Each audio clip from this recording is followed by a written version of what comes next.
जय हिंद दोस्तों, स्वागत है आपका हमारे YouTube channel LN geography UGC NET JRF में। फ्रेंड्स, हम लोग बात कर रहे हैं पॉलिटिकल ज्योग्राफी की और लास्ट क्लास में हमने डिस्कस किया था जो है मैकेंडर के हार्टलैंड के थियरी के बारे में। उसी क्रम में आज हम लोग डिस्कस करने वाले हैं। जो मैकेंडर की थियरी है उसकी काफ़ी आलोचना हुई कि ऐसा कुछ नहीं है कि हार्टलैंड पे जो कब्जा कर लेगा वो पूरे विश्व का भाग विधाता बनेगा। तो इसकी जो सबसे पहले आलोचना की वो स्पाइकमैन के द्वारा की गई और उन्होंने इसके स्थान पे अपनी एक नई थ्योरी दी और उस थ्योरी का नाम क्या है? उस थ्योरी का नाम है आपका रिमलैंड थ्योरी या उपांत क्षेत्र संकल्पना। इसको आप भैया रिमलैंड के नाम से ही जानिए, उपांत के बारे में न जानिए। तो स्पाइकमैन का रिमलैंड थ्योरी क्या है, आइए इसको हम विस्तार से चर्चा करते हैं। तो स्पाइकमैन ने 1944 में एक बुक इनकी प्रकाशित हुई थी, ठीक है, द जियोग्राफी ऑफ पीस। जब इनकी मृत्यु हो गई तब ये बुक प्रकाशित हुई। इस बुक में इन्होंने क्या दिया था, इसे रिमलैंड थ्योरी दी थी। रिमलैंड थ्योरी किसके जो है विपरीत आई थी? हार्टलैंड के विपरीत आई थी, ठीक है। तो स्पाइकमैन महोदय ने क्या किया कि जो मैकेंडर का इनर क्रिसेंट था, अब आपको याद होना चाहिए कि मैकेंडर का इनर क्रिसेंट क्या था। मैकेंडर का इनर क्रिसेंट क्या था? यही वाला तो एरिया था, पूरा बाल्टिक है, पूरा बाल्टिक सी। और आपका जो है इसमें इन्होंने साथ ही साथ नॉर्थ अफ्रीका भी लिया था। मैकेंडर ने नॉर्थ अफ्रीका भी शामिल किया था इनर क्रिसेंट में, लेकिन इन्होंने शामिल नहीं किया, इन्होंने छोड़ दिया। साथ ही साथ पूरा का पूरा सऊदी अरेबिया, इंडिया, ठीक है, और इसके ईस्ट में जो भी कंट्री है और ये रसिया वाला ये पार्ट, ठीक है। लेकिन इन्होंने क्या किया कि फिलीपींस, यहाँ पर एक देश है इंडोनेशिया और एक फिलीपींस, इसको नहीं सम्मिलित किया किसमें? अपने इनर क्रिसेंट में। ये भी ध्यान रखना। और ना तो अफ्रीका को सम्मिलित किया, ये आपसे याद आ सकता है, क्वेश्चन पूछा जा सकता है। तो जो आपके मैकेंडर महोदय का क्या था? इनर क्रिसेंट था। इसी को इन्होंने स्पाइकमैन ने क्या बोला? रिमलैंड बोला। और भैया आप गलत हो, हार्टलैंड नहीं, कि रिमलैंड पे जिसका शासन होगा वो क्या होगा? पूरे विश्व का भाग निर्माता होगा। पूरे विश्व को वही कंट्रोल करेगा जो किसको कंट्रोल करेगा? रिमलैंड को कंट्रोल करेगा। किसको कंट्रोल करेगा? रिमलैंड को कंट्रोल करेगा। तब इनसे लोगों ने पूछा कि आप इस बात को सिद्ध कीजिए कि कैसे हार्टलैंड पे जो कंट्रोल करेगा वो पूरे विश्व पे राज नहीं करेगा, बल्कि रिमलैंड को कंट्रोल करेगा, वो पे राज करेगा। तो इन्होंने कुछ पॉइंट बताए और उस पॉइंट के आधार पे बताया कि हाँ, कि जो आपका रिमलैंड है वो काफी क्या है? श्रेष्ठ है। किसकी तुलना में? हार्टलैंड की तुलना में। तो आइए कि इन्होंने कौन कौन सा पॉइंट बताया जब इनसे पूछा गया। तो इन्होंने ये बताया कि आपका जो रिमलैंड है यहाँ पर ये क्या है? एक ट्रांजिशन पॉइंट है वाटर एंड लैंड का, ठीक है। आप जो है क्या कर सकते हैं कि वाटर के एरिया से भी इसको कंट्रोल कर सकते हैं और लैंड के एरिया से भी कंट्रोल कर सकते हैं। ये दोनों के बीच में है, इसलिए ये रिमलैंड की तुलना में क्या है? रिमलैंड की तुलना में बेहतर है, सॉरी, हार्टलैंड की तुलना में बेहतर है, क्योंकि ये किसके जोन पर स्थित है? आपकी यहाँ पर दो तरह से एक्सेसिबिलिटी है, एक वाटर की तरफ से और एक दूसरा स्थल की तरफ से। क्योंकि हार्टलैंड में कहीं पर एक्सेसिबिलिटी नहीं थी, केवल इधर से ही एक्सेसिबिलिटी थी, थोड़ा सा, केवल किस तरफ से? आपके स्थलीय मार्ग से। ये पॉइंट बताया। इसलिए इन्होंने बताया पहला पॉइंट कि हमारा जो रिमलैंड है वो मैकेंडर के हार्टलैंड से बेहतर है। दूसरा इन्होंने बताया कि जबकि मैकेंडर का लैंड था 3% जनसंख्या निवास करती थी, ठीक है। यानी 2/3 का मतलब क्या हुआ? 2/3 का मतलब हुआ लगभग 66% जनसंख्या। पूरे विश्व की लगभग 66% जनसंख्या निवास करती है, इन्होंने बताया हमारे रिमलैंड में। जबकि मैकेंडर का जो वर्ल्ड लैंड था, इस पूरे वर्ल्ड लैंड में क्या निवास करता था? पूरे वर्ल्ड लैंड में इनके, और यहाँ पर हार्टलैंड होना चाहिए, ठीक है। जो मैकेंडर का जो वर्ल्ड लैंड था, जो हार्टलैंड था, इसमें केवल 3% जनसंख्या निवास करती थी, ठीक है। आप इसको देख लीजिएगा थोड़ा सा एक बार बुक में कि यहाँ पर क्या दिया हुआ है? वर्ल्ड लैंड दिया हुआ है या हार्टलैंड दिया हुआ है। तो इससे क्या है कि यहाँ पर जनसंख्या ज्यादा है, इसलिए यहाँ पर इंटेलेक्चुअल यानी बुद्धिमान लोग ज्यादा हैं, ठीक है, ज्यादा काम करने वाले हैं और ज्यादा से ज्यादा पॉपुलेशन है। तो ये क्या करेगा कि जब यहाँ पर पॉपुलेशन बहुत कम था तो इनका वर्किंग पावर भी बहुत कम था, और इनका वर्किंग पावर क्या होगा? बहुत ही ज्यादा होगा। आगे कि ये रिसोर्स बहुत ही संपन्न एरिया है। कौन सा एरिया?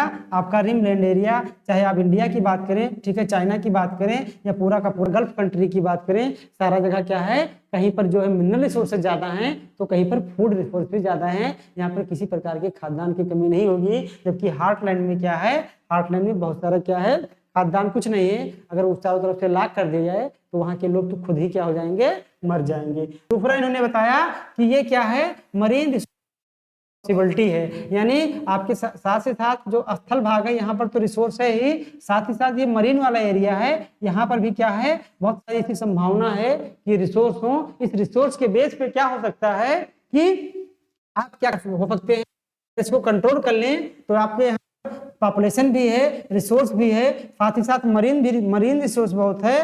तो आप क्या कर सकते हैं कि इन्होंने ये बताया कि आप इस सहायता से अगर पूरा इस पे कंट्रोल कर लें तो क्या कर सकते हैं कि आप पूरे विश्व के भाग्य विधाता बन सकते हैं, पूरे विश्व को अपने हाथों में कंट्रोल कर सकते हैं, ना कि हार्टलैंड पे कंट्रोल करके पूरे विश्व को कंट्रोल कर सकते हैं। ठीक है, ये वर्ल्ड आइलैंड ही है जो उन्होंने वर्ल्ड आइलैंड बताया था। ठीक है, जो आप मैकेंडर बताया था कि आपका किसके बारे में, हार्टलैंड के बारे में बताया था, उसकी पॉपुलेशन 3% थी। इसको आपको तो अब इस बेस पे कि हमारा जो रिमलैंड है वो मैकेंडर की तुलना में बेहतर है। कौन किस आधार पे बताया, उन्होंने बताया कि रिसोर्स बहुत ज्यादा है, हमारे पास जनसंख्या बहुत ज्यादा है इस एरिया में, यहाँ पर मरीन रिसोर्स बहुत ज्यादा है। ठीक है, तो इन रिसोर्सों का प्रयोग कर आप बहुत मजबूत बन सकते हैं और मजबूत बनकर पूरे विश्व पे कब्जा कर सकते हैं। और इसी पे इन्होंने एक स्टेटमेंट बोला कि who controls rimland rules Eurasia.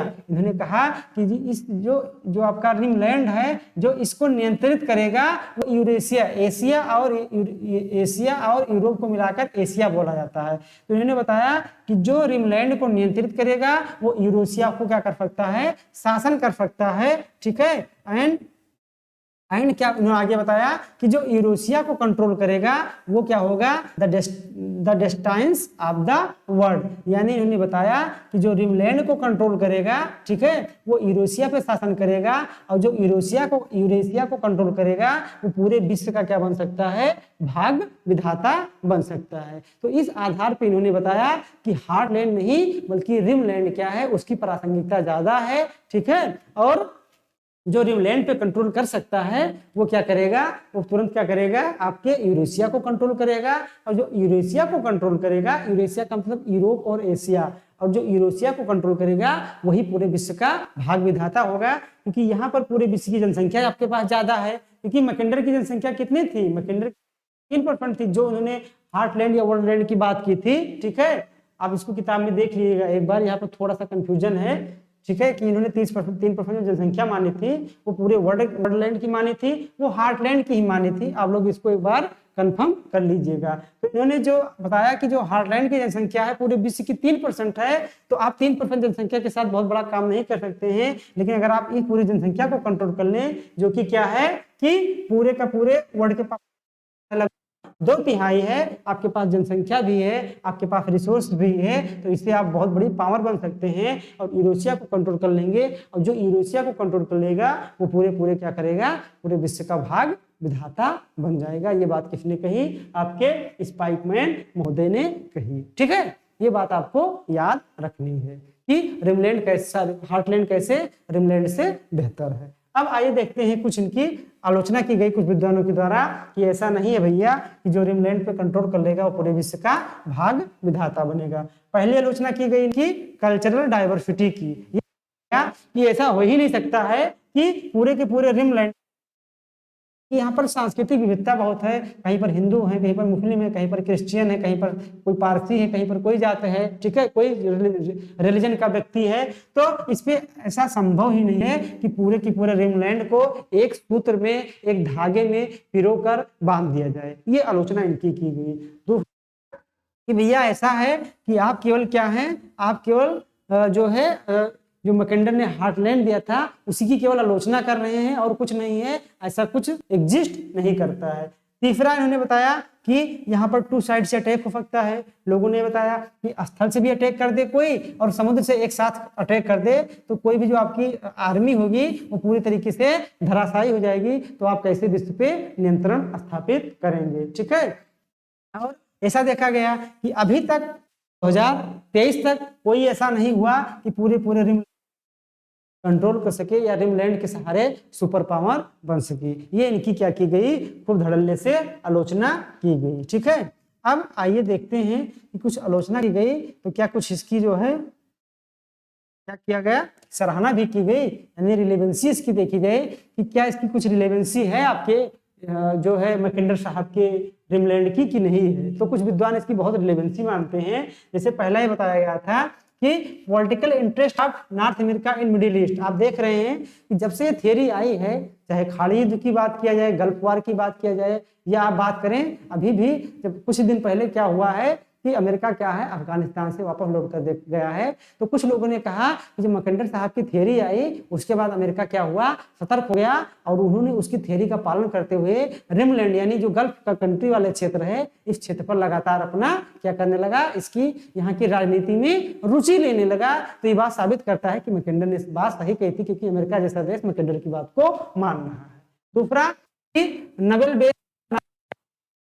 ऐसा देखा गया कि नॉर्थ अमेरिका है आपका क्या है, उससे जो है वो क्या कर रहा है कि जो भूमध्य इसमें आ रहा है वही वो भी तो इसी में आ रहा है आपके इनर क्रिसेंट में। तो देखा गया कि भूमध्य सागर में जो अमेरिका है वो क्या कर लिया है, कई जगहों पर अपने नवल बेस को स्थापित कर दिया, यानी नौसैनिक अड्डा बना लिया है। ये इस बात का इंगित करता है कि रिमलैंड साहब की थियरी काफी प्रासंगिक थी। अभी यहाँ फार्म में देख रहे हैं कि क्वाड की स्थापना की गई है। क्वाड की स्थापना, ठीक है, जिसमें कौन कौन से हैं आपके, कनाडा है, यूएसए है, ऑस्ट्रेलिया है और चाइना है, सॉरी आपका इंडिया है। तो ये नॉर्थ अमेरिका ने किया है। क्यों आया था आपके जो रिमलैंड बताया था आपके किसने, जो स्पाइकमैन महोदय ने। तो स्पाइकमैन की जो रिमलैंड उसमें चाइना भी आता है। तो अमेरिका को डर है कि पूरे चाइना क्या कर रहा है, लगातार रिमलैंड पे जितने भी कंट्री आ रहे हैं उसको लगातार अपना क्या है कर आ रहे हैं, उसको अपने कब्जे में करना चाहता है। तो अमेरिका को कहीं डर रहे कि कहीं ना वो भविष्य में सुपर पावर बन जाए, क्योंकि इन्होंने बोला था, किसने, आपके स्पाइकमैन ने, कि जो रिमलैंड को कंट्रोल कर लेगा वो सुपर पावर बन जाएगा। इसलिए इसने क्वाड बनाया और क्वाड बनाकर क्या कर रहा है, चाइना की गति को रोक रहा है। अमेरिका की जो यूएस की जो इंडो पैसिफिक पॉलिसी है वो भी कहीं ना कहीं क्या है, इसी से प्रभावित है। किससे, रिमलैंड से। वो प्रशांत महासागर में फ्री ट्रेड की बात कर रहा है कि कोई शुल्क ना लिया जाए, भैया सभी लोग आराम से आइए जाइए। और अभी एक बना है आकाश, जिसमें ऑस्ट्रेलिया, यूके और यूएसए 3 देश शामिल हैं। और ये तीनों देश आपस में व्यापारिक जो है, बनाया तो जाता है कि व्यापारिक गतिविधि के लिए हमेशा ये लोग क्या करते हैं, अमेरिका लगातार चाइना पे नजर रखे हुए है कि, तो ऐसा माना जाता है कि कहीं ना कहीं अमेरिका क्या है, रिमलैंड से काफी प्रभावित है, स्पाइकमैन से प्रभावित है कि कहीं ना हो फ्यूचर में, कि उन्होंने बोला था कि जो रिमलैंड को कंट्रोल कर लेगा वो महाशक्ति बन जाएगा। तो जो चाइना क्या है, लगातार रिमलैंड को कंट्रोल करने के प्रयास में है। ठीक है, क्योंकि बहुत सारे जगहों पर देखिए रिमलैंड में भारत भी शामिल है। वो देखिए श्रीलंका के पास क्या बना लिया है, अपना नवेल बेस बना लिया है, जिबूती के पास बना लिया है, आपको जो है चटगांव में बना लिया है, और जो है म्यांमार में बना लिया है। तो लगातार रिमलैंड की तरफ ही तो बढ़ रहा है। ये एक बात मानी जाती है किसके, विद्वानों के द्वारा। तो ये इसकी प्रासंगिकता हो गई। अब आपको इतना बात याद करना है, ठीक है, इसमें जो भी बातें बताई गई रिमलैंड के बारे में, कि जनसंख्या कितनी है, इसको कब दिया गया, इसमें कौन कौन से कंट्री शामिल हैं, इन्होंने किसकी बात मानी, ठीक है। तो इन सारे बिंदुओं को, किस बिंदु से इन्होंने श्रेष्ठ बताया, इतनी बातों को आपको याद रखना है। तो आप आराम से एग्जाम में क्वेश्चन अटेम्प्ट कर पाएंगे। ठीक है, आपको जो पॉइंट बताया गया है वो पॉइंट जो है पिन कर दिया जाएगा। वर्ल्ड आइलैंड की पॉपुलेशन को 3% माना गया था, या अकॉर्डिंग आप लोग उसको सही कर लीजिएगा कोई भी किताब को देखकर। ठीक है, तो मिलते हैं नेक्स्ट वीडियो के साथ। All the best.